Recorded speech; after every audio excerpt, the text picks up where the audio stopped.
And first tonight, it's an alarming pattern we keep seeing in the news. Criminals convicted of violent crimes who are being freed before their time, then reoffending while on parole.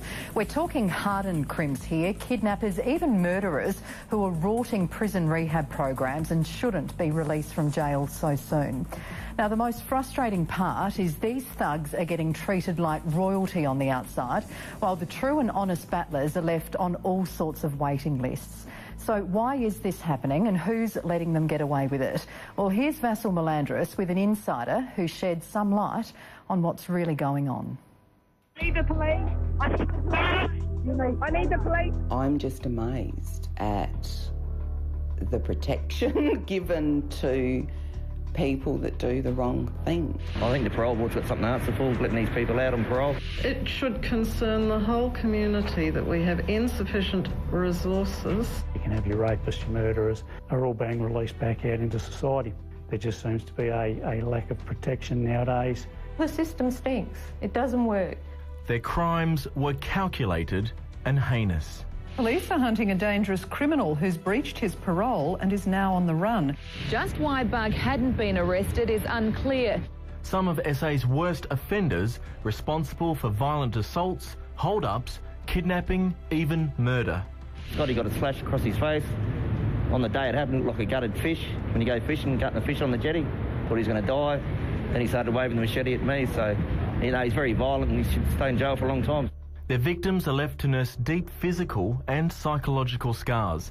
That is, if they're lucky enough to survive. And Monday morning's murder-suicide in which David Wyatt killed himself, his 2-year-old son and stabbed his partner and baby was simply the latest chapter in an ongoing horror story of mentally ill offenders posing a threat to the community. I mean, my father's 70 years old, so...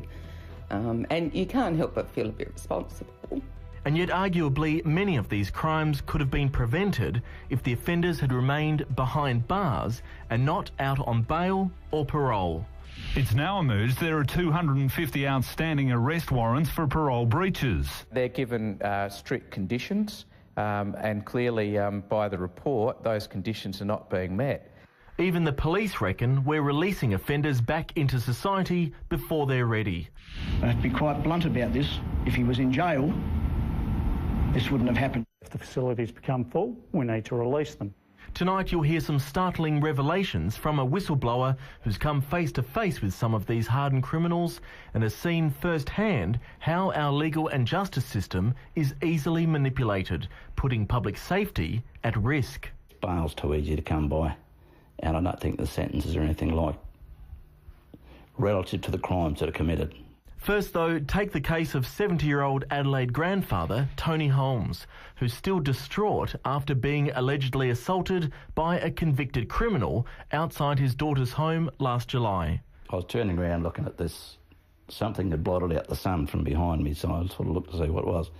And whack, I copped it in the face. And all I know is I've still got a sore tip on my nose, I've got a split lip here, split lip down there and a bruised chin. However, there was more to come. Then they chased me to the car and he tried to pull me out of the car and his mate tried to smash my back window in. And I backed out of it. I held onto the gear lever, which is all I could do to keep in the car, and I managed to start it. And I did a bit of weaving to try and get out of the car park.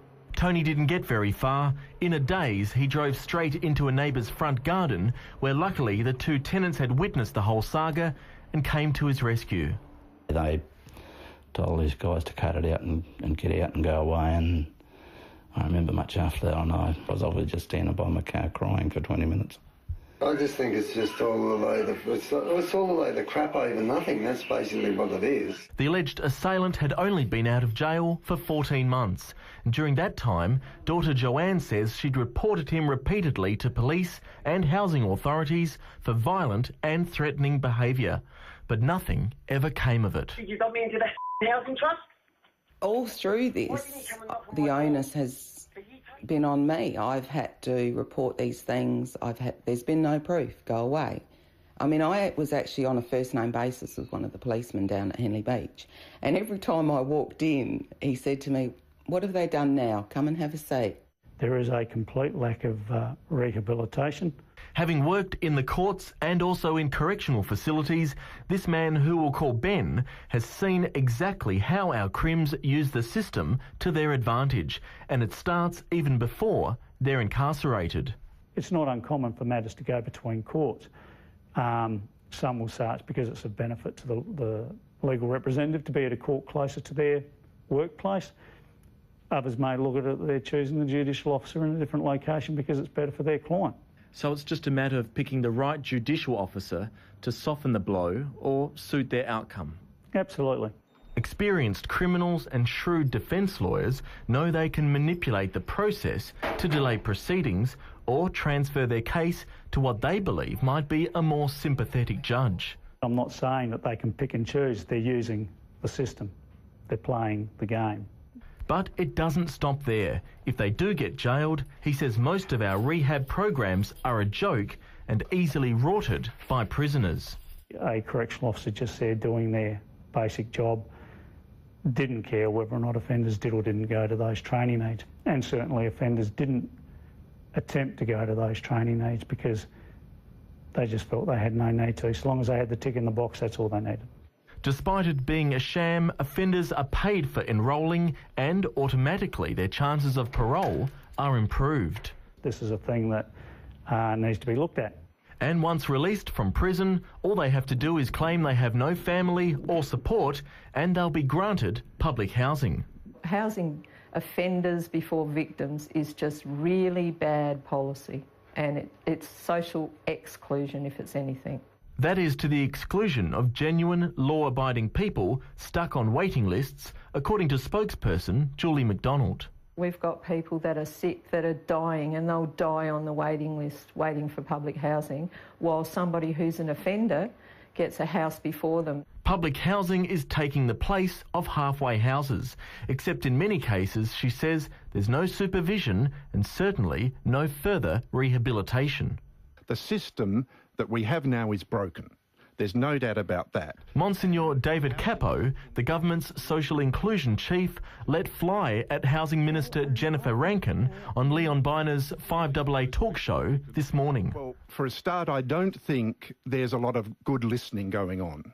I don't think the issues that you've raised and that your listeners have raised for a long period of time now are being properly addressed. And Housing SA has got to rebuild a relationship with the community that is currently fractured. It's a very difficult portfolio when you're dealing with the most vulnerable people in our community, and we are doing our best to deal with those issues. As for the much touted law and order record, well, they're tough on crime if you turn right after 9 a.m. when you shouldn't. They're tough on crime when you're 5 kilometres over the speed limit. But the real tough criminals, the people who say up yours, those who are recalcitrant, well, we pander to them. Family First MLC Robert Brokenshire says the latest spin you'll hear from the government is that SA now has lower return to prison rates than any other state. But he reckons that's just cherry-picking statistics and overlooking the big picture about breaches of parole, reoffending and our overcrowded prisons. You'll find that almost 1 in 4 prisoners on parole are breaching their parole conditions. You know, that's nearly 25%. That is totally unacceptable. A key performance indicator should be less than 10. He says he's about to introduce a bill to send a message to offenders parole is a privilege, not a right. And they're caught taking illicit drugs, or if they're told to stay out of a certain zone and they're found in there, or if they're stalking a victim, as far as I'm concerned, the community want that person to do the head sentence then. That is the full term. And therefore it would be 1 strike and you're out. But with the promised super prison now shelved, where will all these offenders go? Released on home detention? We've had people with restraining orders against offenders, and the offenders picked a house in jail near their victim and come out on the day and threatened the person that's got a restraining order against them. This is absolutely ridiculous. I think they've developed a fortress mentality where they're putting up the shutters and in a sense just being incredibly defensive